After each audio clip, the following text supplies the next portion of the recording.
like the whole movement is homophobic, which is ironic because they think that there's people think there's something wrong with being gay, so what you really are is a girl. Yes. And they think that a lot of this is being given, these thoughts are being given to gay kids. These kids will just grow up to be gay men, and instead you're getting them to convert their gender. It's pharmaceutical conversion therapy, right? And it's profitable, which is terrifying. It's terrifying once pharmaceutical corporations have they have a pattern and a history of profiting off of things. They want to keep profiting off of it. They don't want to just stop. And so right now, this has become a profitable venture that's scaled. If you go look back from like 2007 to 2024, there's way more of these air quotes gender affirming care centers. Yes, and they're profitable. Well, then sometimes the profit motive can be a good thing. Like we're going to develop life-saving cancer drugs. We want that to happen, right? And I'm fine with people making a big profit for that. But then sometimes they'll try to manipulate government policy to make their own drugs more profitable, not because it's good for health, but because these people just naturally, like most people, want to make some money. Yeah. And that conversation has totally disappeared. Like I got into a big argument and, this person, you can read about it in the New York Times, later disavowed our friendship and leaked our text messages to the New York Times. But the breaking point was I came out against this gender transition for minors when I was running for the Senate a few years ago. And she's a transgender individual, and she kind of flipped out on me. And the thing that I never understood, because she's like very much an old school leftist, is are you not at all a little bit worried about how rich people are getting by prescribing experimental therapeutics to 9, 10, 12-year-old kids? You have drug companies that are making money that are lobbying to have, child dysphoria put into our psychiatric manuals, because then psychiatrists will treat that condition and then those pharmaceutical companies will get rich from it. Somebody should be interrogating whether the political incentives of our country actually align with the financial incentives of the pharmaceutical industry, because oftentimes the answer is going to be no, but nobody's asking that question. Well, we've always known that children are very easily influenced and that children shouldn't be allowed to make life-changing decisions when they're very young. That's why they can't get tattooed. Absolutely. We've always known that. And then all of a sudden, because of gender, that's abandoned. That's right. We've completely changed the way we think that children, they just know. I've had mind-numbing conversations with people who believe that.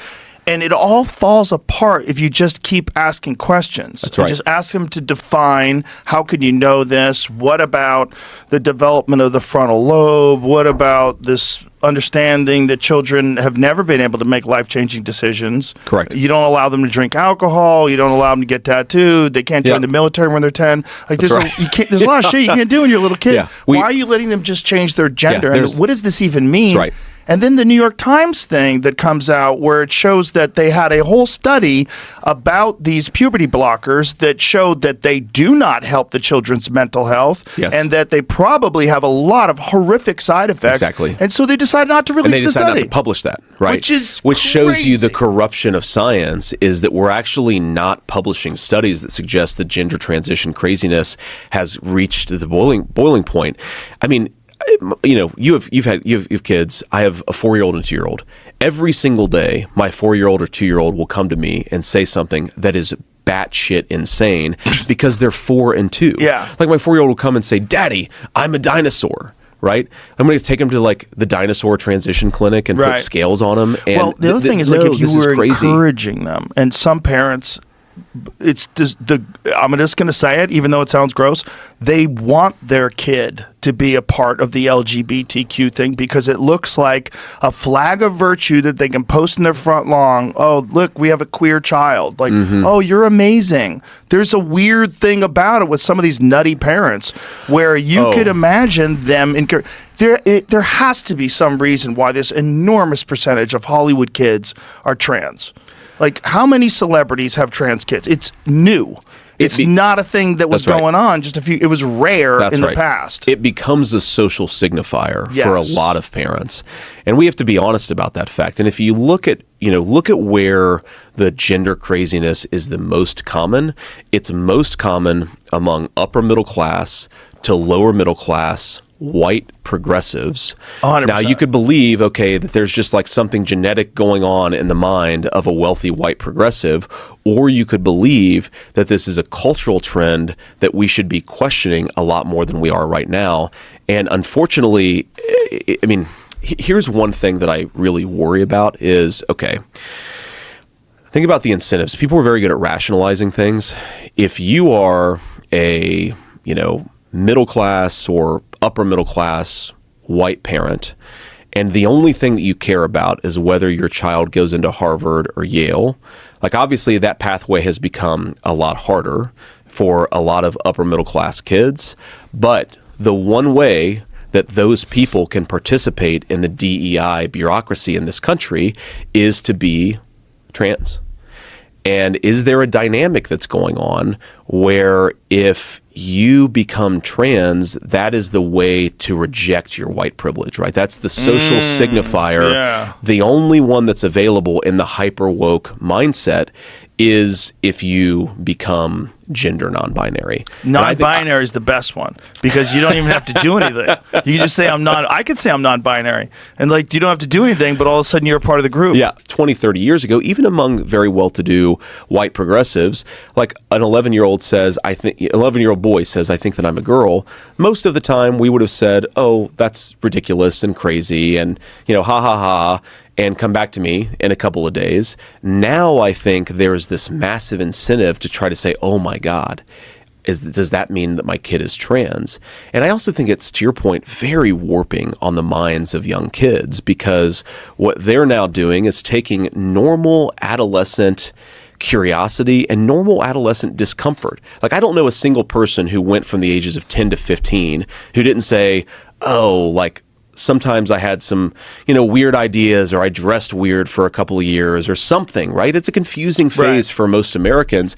We take that normal adolescent confusion and then we try to medicalize it. And nobody's saying, oh, when we do medicalize it, by the way, a lot of pharmaceutical companies get very rich off of it.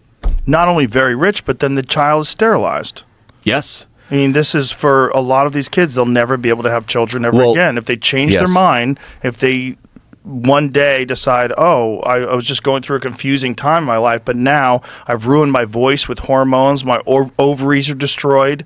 Yeah. I had my testicles removed. Like the whole thing is crazy. So this is where I had the real breaking point with a friend that I mentioned earlier, is she made this argument that puberty blockers are fully reversible. That's crazy. And I'd actually never heard that. I mean, this is a few years ago. I'd never heard that argument before. And so I actually went and looked at it and looked at the data on this.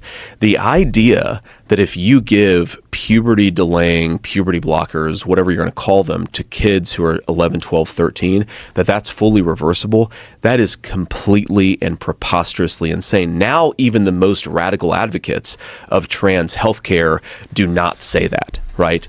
Because look, I mean, you have sexual dysfunction, you have, to your point, hair in weird places that won't go away, you have voice changes that won't go away. We're experimenting on tens of thousands of American children. We're making them miserable. It's not having any long-term health benefit. It's making a lot of pharmaceutical companies rich. And it's conservative Republicans are the only ones saying, maybe this is a little crazy. Maybe we should stop. Well, it just shows you how a lot of this, if you can call it a mind virus or whatever it is, it does make people behave religiously. Yes. So it's like they're ignoring all of these signs because it doesn't line up with this ideology that they subscribe to. That's right. Like you have to support trans kids. Like, okay, what are you even saying? How is this a new thing? So pervasive? How is it everywhere? And how are you letting them compete with girls in school? That one drives me bananas. When you have biological males, all they have to do is, they don't even have requirements in some schools. You don't have to be taking hormones.